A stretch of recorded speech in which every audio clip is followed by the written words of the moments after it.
Hello, everyone. Welcome once again. Welcome to a very special event today. Welcome to the Future Focus Advisor Roundtable. My name is Tianlong, and I will be your host this evening. So tonight's event is brought to you by Team Malaysia of the 2025 MDRT Foundation Gives Day. So if you're here tonight, it means that you have donated US dollars 75 or more. So thank you very much for your support and your generosity.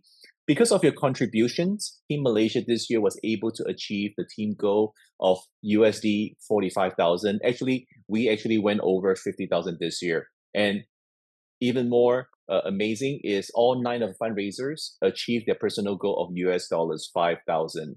And Team Malaysia is the only team that achieved both the team and personal goal. So once again, we want to thank you very much for your selfless contribution. Tonight is going to be a very special night because we have invited 3 amazing speakers for this special event just for you. The format is going to be each speaker will present for 30 minutes, and after which there'll be a 10 minutes Q&A. So if you have any question that you want to ask, go ahead and type it in the chat box. We will grab your question from the chat box, and later on, we will help you ask your question during the Q&A segment. All right? So a bit of housekeeping. So make sure that your mic is off so that we will not interrupt the speaker they'll be sharing in the next 2 hours. Okay, without wasting any more of your time, I would like to introduce our very, very first speaker. So our first speaker is a motivational, humorist, and breakthrough coach. So what does that mean? He will tell you later. If you still don't understand, you can ask him that question later on in the chat box. He has coached more than 1,000 MDRT and COT across Southeast Asian countries using his special trademark combination of humor and empathy. He's a project leader for AIA, Prudential, Great Eastern, Manulife, UOB, and many more. Last year, he published his book, Grief to Gratitude. Ladies and gentlemen, let us welcome Mr. Ken Kish.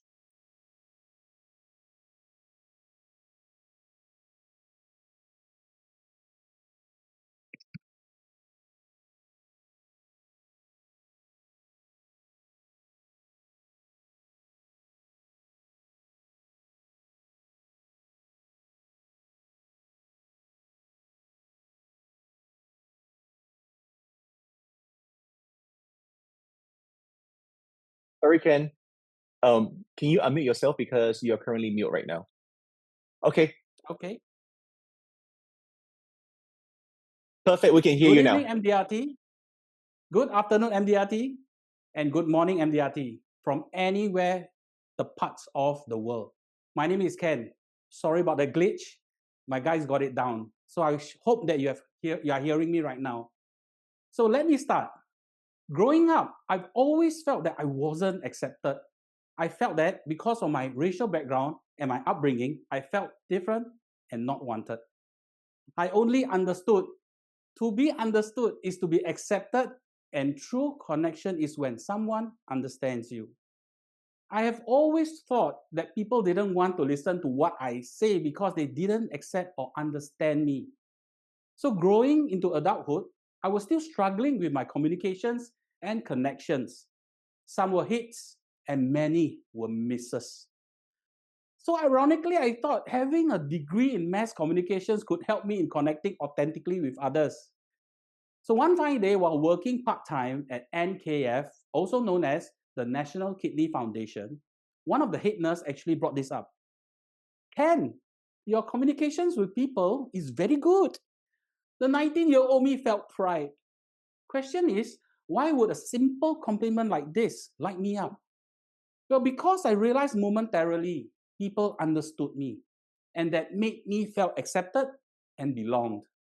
So apparently, I had experienced my own brand of authentic connections, but I still felt green. I reflected on the compliment that was given to me. Did I crack the code on connections? My interactions and communications with the participants at NKF were carried out without any expectations. Real connection begins when you stop trying to impress. Therefore, connections is like giving without expectations. So do you recall that wanting to impress your new prospect? Do you feel that continuing need to impress your clients? I was so bothered with impressing people when I met them. trying to impress them starts from before, during, and after the meet. To not impress them somehow brought me that sense of fear. So communication and wanting to connect becomes a very tiring process for me. This is the authentic connections, the proven practical art of connecting with strangers.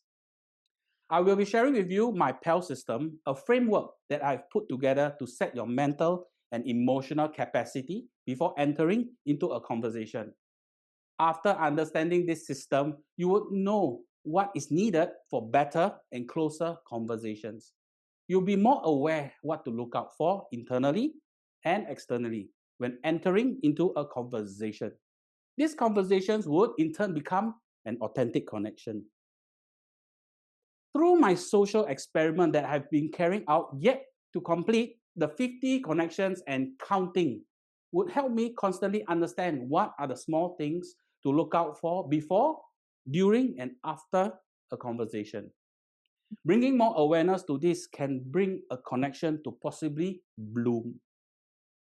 Connection created in an authentic way is beneficial to the personal and business life. With this understanding, both parties would definitely benefit from this connection. The conversation will be from a want to a have to. So imagine meeting someone for the first time and they are genuinely interested in hearing more from you.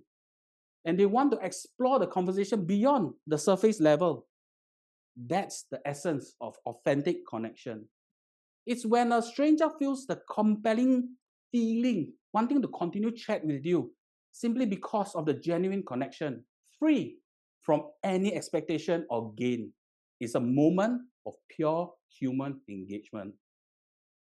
So let me start with sharing with you a very simple process chart for an authentic connection to occur. So firstly, a stranger would interact with you. A person who does not know you interacts with you for the first time. Then it will flow to the next stage of interest and engagement. They genuinely want to continue that conversation. Next, there's no motive. Their interest is not driven by financial gain or transaction. And finally, authentic connection, a meaningful, deeper exchange is formed. So trying to connect was important to me. I felt the need to understand authentic connections. Therefore, at the age of 25, I decided to work for a magazine company to do ad sales with editorial. I knew that cold markets could be what I need to challenge the concept of connecting with strangers. So cold door knocking was part of it. It was a real fear for me. I literally do not know what to do, but what I knew was I should think less and just do. So most of the times I brought my best. And these behaviors was difficult for me. I listened with presence, leaving my ego outside and let the process flow. So after a span of 3 months, I managed to clock $250,000 worth of sales for the company. Not too shabby for a rookie. I instantly knew then authentic connections is the building block of sales. So I invite you to think of a client whom you enjoyed serving till today, whom you have been entrusted you all this while. What brought about the start of this client advisor relationship? Was it your expertise? Was it your brand? Or was it purely transactional? None of the above. Nope. It was real, true, authentic connections and the trust this relationship was formed on. The PAL system helps you get your emotions and headspace in a good place before you engage in a conversation with someone. With the understanding what PAL stands for, your conversation will continue to deeply root in a stronger foundation towards authentic connection. This can only get better with more conversations. So many of us may have an idea of what is needed to make a connection, but for authentic connection to form, it takes more than just, hello, how are you? So what can you do before a conversation were to happen? First, you need to set a purpose. This purpose will be the overarching guide on how you handle the overall sentiment of the conversation. Then it comes the approach, which is bringing and understanding what you can give to the person. This would be of value to them. This happens with the first few moments of what comes to you in the form of feedback and replies from them. To bring that value, you will need to gather an understanding of what brings value to them. The value to each different person differs. As the saying goes, different strokes for different folks. So lastly, it's the language. The language touches on verbal and non-verbal communication. This is the way you carry out the conversations. The bandwidth of understanding would need to be suited for the conversation. You will need to bring it to their level of understanding. This embodies throughout the conversation because you take feedback and continue to adjust the language to bring comfort and familiarity. Purpose. Firstly, purpose. You're building the trust, connection, and value. All this would be easier if you set your intentions first. When you are having premeditative thoughts of conversation, the purpose usually tend to lean towards a less giving conversation. It stems from wanting something from having that conversation. It can be as basic as wanting an emotion invoked from the conversation. The conversation can be seen as a validating action. When you enter the conversation, there are three things you need to not expect. Don't expect, don't label, and don't judge. The three don'ts. So 2 years ago, me and my missus decided to visit Kuching, the capital of Sarawak, situated on island of Borneo. Well, it was my first time. So on the last morning during the breakfast at the hotel, we chanced upon this dish called Sarawak Laksa. How did we miss such an important heritage food on our holiday? I was wondering. My missus and I had a little debate about the name of this dish. Unknowingly, an elderly man walked over and started correcting me. My initial thoughts were, why the uninviting response? But that thought was fleeting because I knew expectation should take a back seat. The elderly gentleman explained to me that there's a difference between typical laksa and Sarawak laksa. I thanked him and took this opportunity to ask him more about Kuching. Well, he showed his knowledge with a warm laugh and telling stories like a grandfather would. I truly enjoyed that. But sitting opposite her was a lady wearing a constant frown. I didn't want to be overly friendly and disturb their time together, so I didn't engage her in any conversation. But I nodded to her now and then to acknowledge her presence. But she still remained reserved. Well, uncle and auntie were actually from Kuching, but they have moved to Canada many years ago and they were back here visiting family. In fact, that day was their very day to departure to Canada. So strangely, I sense an opening to connect. Each time I ask a question to uncle, I caught a flicker of a reaction on auntie's face. Then suddenly she interrupts, no, Sarawak Laksa has no fish. Aha, she spoke.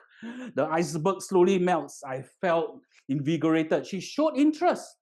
With this understanding, the conversation shifted from me and uncle to me and auntie. We talk about life. We talk about family in general. She started asking me about my work, and I shared that I used to be a business owner turned motivational humorist and a breakthrough coach. As we spoke, she started to share deeper feelings of being always misunderstood. I sensed that she really wanted to be understood. This emotion was all too familiar to me. Auntie Gail, your strength may not be appreciated by everyone. When a plate can be slotted on the slits of a drain cover, it doesn't mean it's supposed to be there. So as we continued, I gently pointed out some of her behaviors could be her strengths and may not be appreciated by everyone. And then she said something that took me out of surprise. I have never had a person speak to me in this manner, let alone my husband. There was a moment of silence, and a tear followed. It didn't feel awkward to me. I smiled and I uttered, I understand. Her husband then offered her a handkerchief and she wiped the tears. In that moment, I felt a connection with this woman, Auntie Gail. She had opened up to me to a complete stranger in a way she hadn't with others. And I've given her the space and avenue for her to bear in that single moment. I glanced at my watch and I reminded them about their flight. I took up my phone and we captured this photo. The first smile I seen on Auntie Gail. They stood up and after a quick handshake, they left for the lobby to catch their ride to the airport. So my missus was looking at me and she acknowledged that moment that just happened. A couple of minutes passed and I see Auntie Gail hurrying back to us. She handed us a piece of paper with her email address. Please, she said, come visit me in Canada. I was so surprised by her inviting a stranger to visit. It was a beautiful, authentic connection. Often, when we talk to our clients, new or old, we might unconsciously try to lead the conversation. But have we truly decided to listen, to let go of the need of control? Because in any conversation, perhaps the greatest gift we can offer is our time and a safe space. So bring yourself back to the clients you have interacted. Could visiting and revisiting those connections with a genuine intention to listen and provide that time and space create a deeper, more impactful presence? Someone started speaking to me when I didn't expect, and I couldn't expect how Auntie Gail would behave. I let them lead and bring the conversation. The trust was built by letting them speak when they are ready. The connection and value is made and given when they could see that I bring a different angle to their old sentiments. The moment you expect people to be a certain way, you can then begin to enjoy them for who they really are. Auntie Gail is 72. She's spunky, full of life and energy. Now for approach, giving that vision.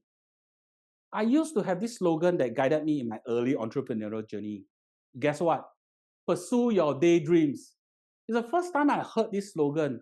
It took me some moments to make sense out of it. Till today, I still know how important dreams are to a person's life. Many of us lose the concept of daydreaming. We have lost the idea and possibility because the surroundings has made us turn dreams into fears. I say, bring on the dreams, spread the dreams, because reality first need to be seeded as a dream before taking shape. So I have dedicated this approach to show the possibility of dreams. I was at the workshop getting the car sorted out. Nothing major, just a quick service. And I handed over to the mechanic when I was about to leave. I saw a car in the distance, a properly beautiful car. The color, the rareness, and the cleanest look. I am an appreciator of rare cars, so naturally I had a peek inside the window, just admiring the interior. Check out the car. I could see how someone might have thought I was up to no good, hanging around like that. And then suddenly, this young guy walks up to me, looking puzzled about why I had interest in his car. I quickly straightened up, like being sprung on. Then, like a retro car ad, I gave the thumbs up. Cool car, dude. He acknowledged the compliment in the friendliest way. Turns out he was also a customer. We just started chatting. Nothing deep, just the usual stuff between guys. So he got quite interested when I mentioned what I do for work. Next thing you know, we were swapping social media contacts. We kept in touch and our meetings evolved into a brotherly connection. He shared deeply personal issues from navigating business difficulties to feeling stuck at life's crossroads. I was surprised because the initial chats didn't reveal those sentiments, and I wondered. At one time, I sensing him out, burning out, just after his experience of a multi-car collision. This feeling came as a very familiar experience. I knew how it was to be lost, to crave clarity on moving on. I knew that this opportunity would be a moment for me to truly embrace the big brother role.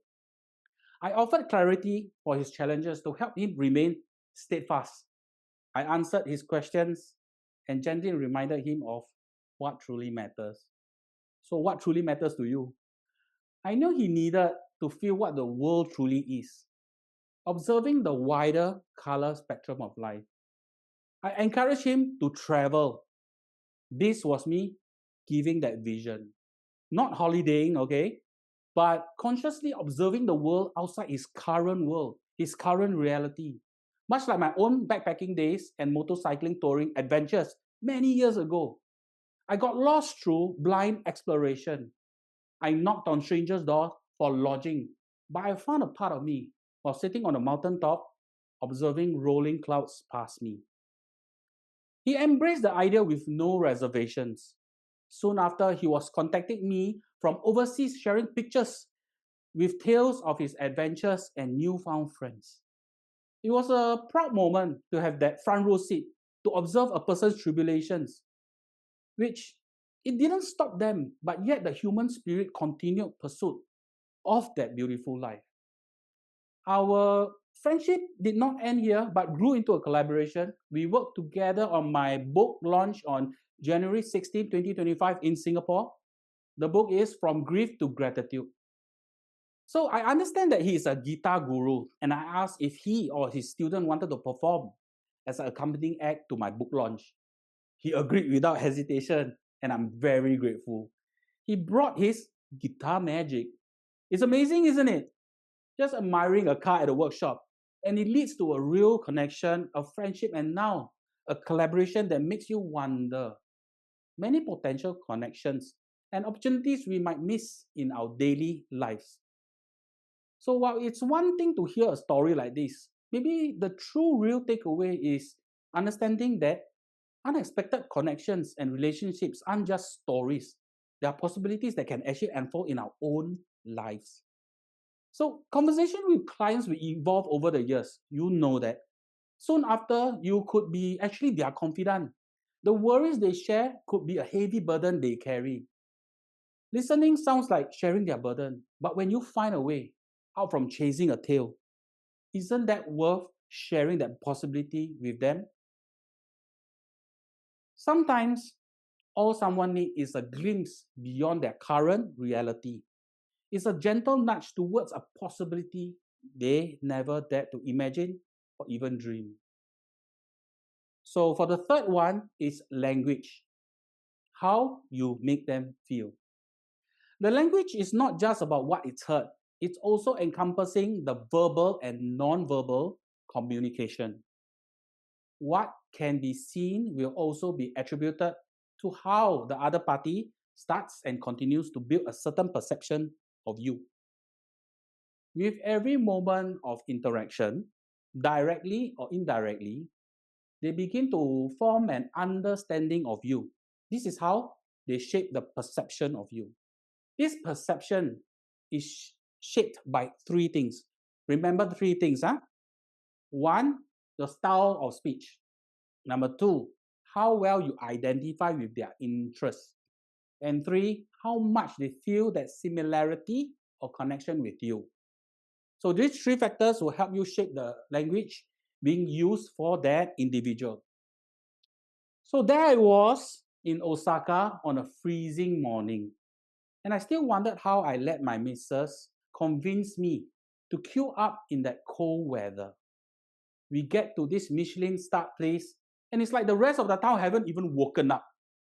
So now this place wasn't some cozy indoor spot. It was pretty much out there in the open and just a flimsy shelter. I was about to pay top dollar for raw tuna and unagi with zero comfort. Yeah, I know I sound like a grouch, right? But maybe I was just needing some food in my tummy. So anyway, we get there, and there was no queue, no staff prepping anything. So we figured we'll take a look around. After a few minutes, we decided to head back and get in line.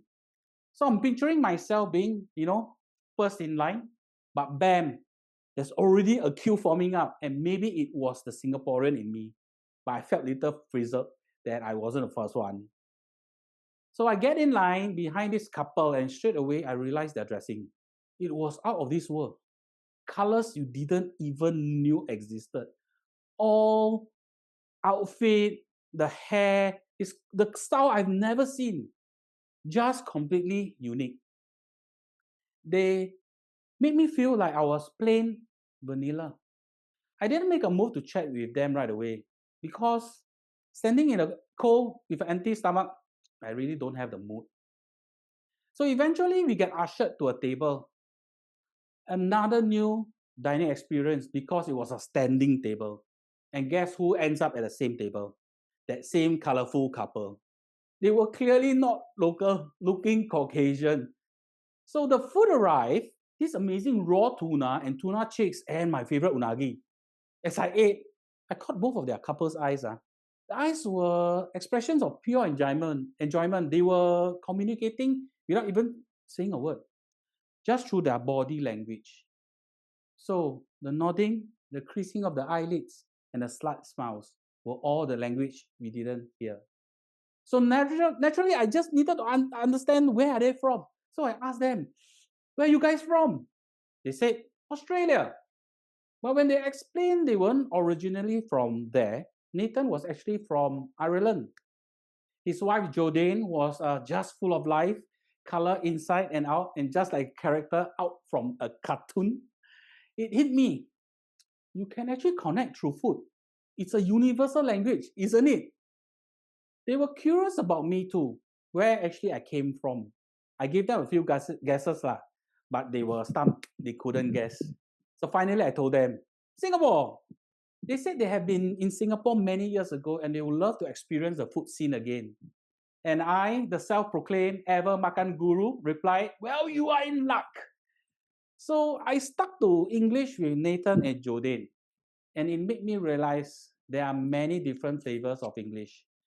You got your formal business English, the local slang English, and then the English spoken by Aussies, Americans, and Queen's English. The Singaporean English, true blues English with all its last and unique pronunciation, is actually a beast altogether. So I made the conscious effort to speak clearly with proper diction to make it easier for them. They were actually really happy because they always thought that English in Singapore and also Malaysia was difficult to understand. In Singapore and neighboring Malaysia, I guess you know that English is this wonderful rojak mix of Malay, Chinese, and even Tamil. Siapa boy? That chance encounter in the freezing cold in Osaka blossomed into a real friendship.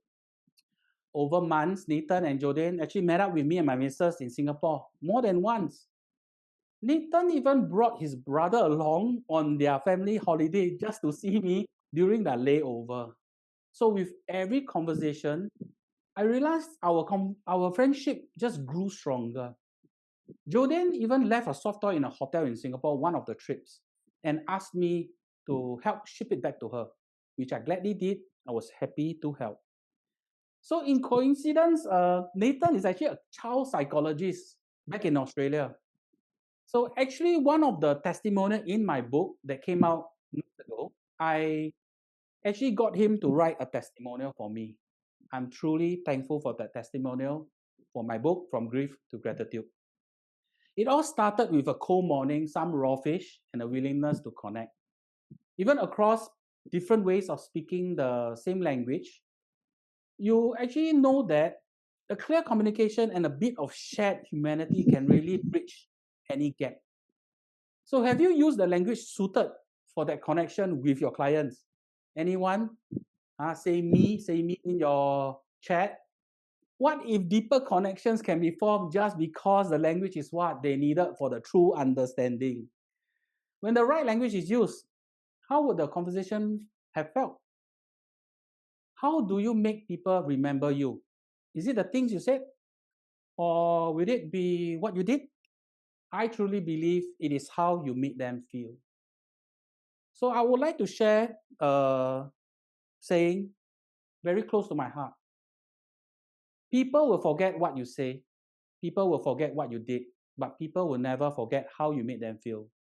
Maya Angelou, African American poet. So to sum up my PAL system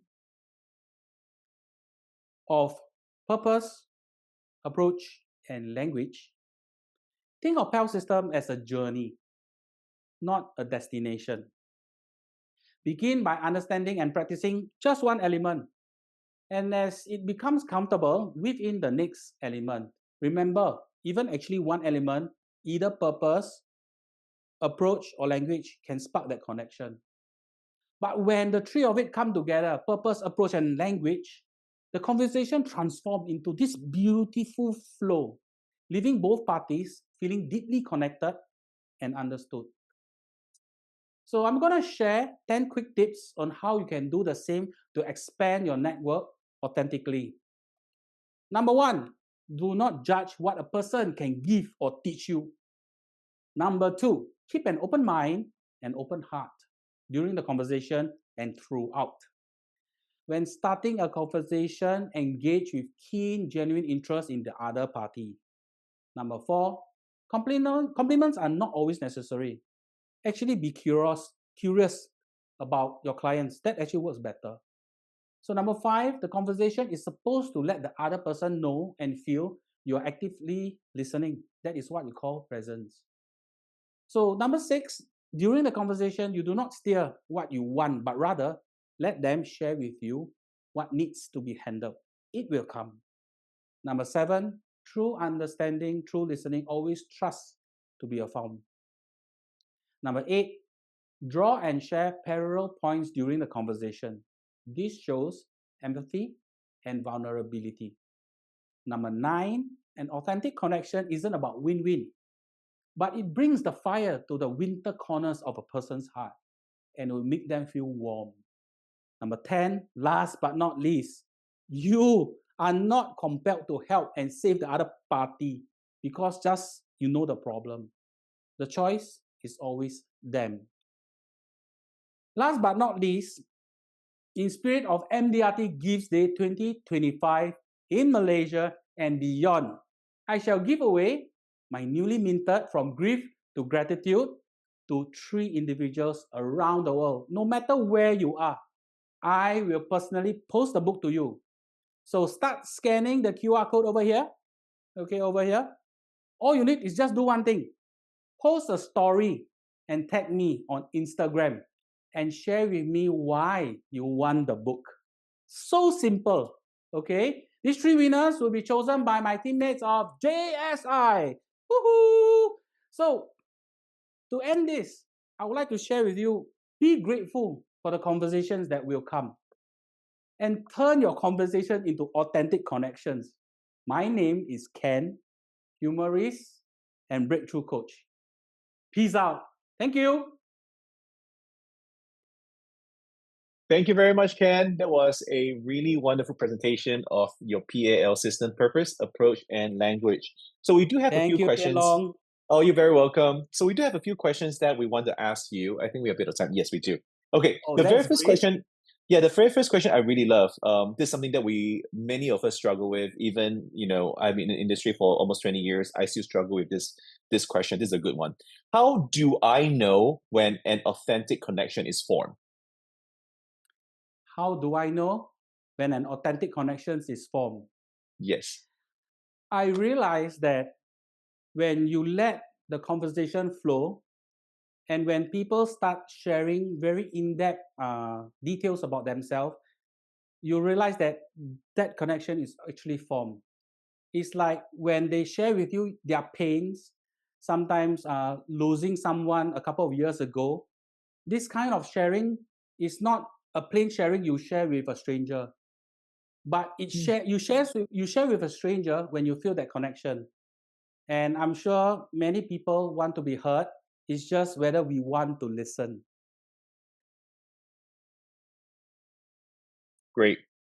So earlier, so what you were saying is that when the moment, whoever you are trying to connect with, when they start sharing very personal, in-depth Yeah, story with you, you know yeah, that you have done a good job forming that yeah, connection. yeah. So Perfect. the thing is, when people share and when our mind is not at present, we do not know that they are sharing with us very deep details about their life, some pains. So be in present and you will understand that people are ready to open to you when you're ready to receive. Right. Yep. Okay. So we're going to move on to a second question I see here on the screen. Are you always successful? If not, were there times that you actually fail? Actually, that's a very good question, Dian Long. Even though with this PAL system, I have raised my percentage of getting authentic connections. But sadly, there are some people who do not want to connect. They are very transactional, and that's actually not a bad thing. Some people connect based on their time. It doesn't mean that you meet them for the first time.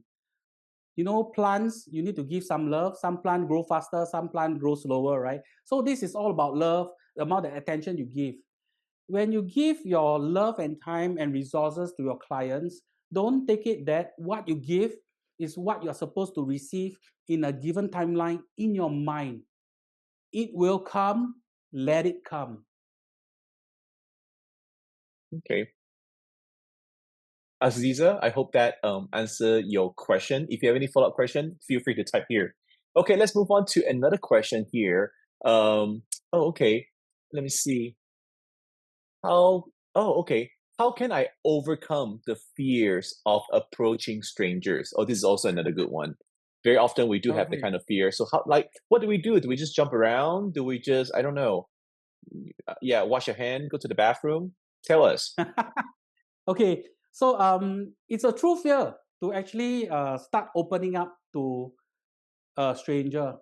But what I understood is when you start connecting with strangers, most of the time it's not for you to tell them about your life. They will be willing to share with you some specs of it. So just a quick one. I was actually taking a flight to Brunei recently, and I was sitting beside an uncle who is in his 70s, retired. The whole time I was sleeping because I have an issue with with aeroplane taking off. So I will sleep, and before I know it, I was about 15-20 minutes to landing. I started talking to the uncle, and the next moment he wanted to give me his water. So it's not so much about what you want to tell them. It's more so you start with the yes, hello. Um, you do not need to share with them about your name. Just ask what you see about them. Why are you on the flight? Why are you here? Hi, do you enjoy your flight? Do you enjoy your meal? Simple questions can actually open a conversation. So sometimes we don't have to think too much. Nope, you do not need to think too much. You just need to do. So do you also think that that's one of the issue that you see, coaching so many MDRT members, people in the industry, sometimes we over process, we overthink a lot of our approaches.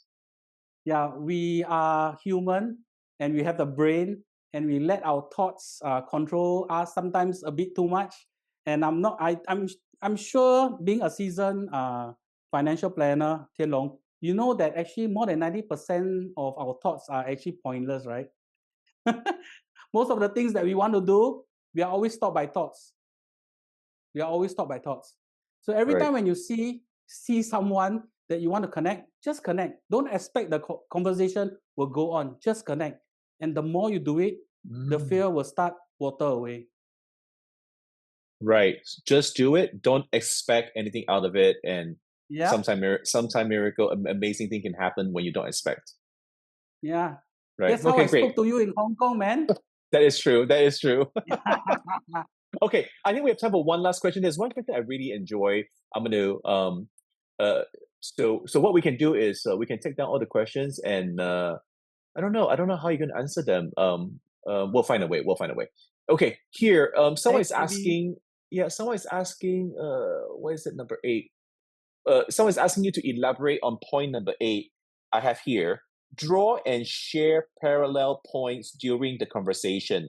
This Okay, shows empathy and vulnerability. Can you okay. elaborate on that, please? Okay, so when you have conversation with people, as much as people are unique, there are some pointers about them that you can relate to. For example, when they tell you simple things like, recently I was at this shopping center, and this shopping center can be a shopping center that just opened. You can relate to that. And I realized that this service staff was not kind to me. You also can relate to that. So there is no experience that you can't relate to. It is how you open your conversation. You need to listen actively and not listen like a zombie. Participating in a conversation can be done in this manner. So when you listen actively, pick out some points on what you can connect. You are a mother, you are a child, you are a daughter, you are a son. Experiences are quite similar in everyone. No one is just only one unique experience, although there is possibility. So draw on other experiences. I think what you say is very correct. I think when I first started, one of the big mistakes that I made was that because we were encouraged to talk to people, but we talk, but we don't listen. So Yeah. we talk. True, to be honest, Yeah, I'm honest about this. I tell you, I'm a poor listener. That forced right, me to actually do authentic connections to get better. right. I feel like so often we are trying so hard to think of the next thing to say, we actually miss a lot of information that people throw at us. So, wow. Okay. Yep. Well, so Good that. so once again, Ken, thank you so much for your presentation today. And Yep. so for those who want to get his book, remember he put on the QR code just now. Make sure you scan, and they have to do a post, right? Yeah. You can do a story. It will be good. Story will Okay. be good, but you need to tag me so I would Okay. know. Yeah. Okay. So All right. it's travel with Ken Kish. One word. Travel Yeah. with We'll Ken. put it on the chat. We'll put it on the chat. Okay. Perfect. Perfect. Great. All right. Well, once again, thank you so much, Ken. Thank you for being with us. Thank you. Thank you.